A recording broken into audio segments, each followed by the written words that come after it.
tracker's hitch. I have secured one end with a bowline knot, then I will make a loop, make another one, go through the first loop, now around the tree, through the loop. Now we have a pulley. Pinch it,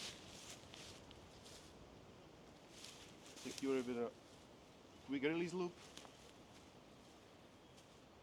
and just for safety we'll use another one. So we have two loops. To break it down,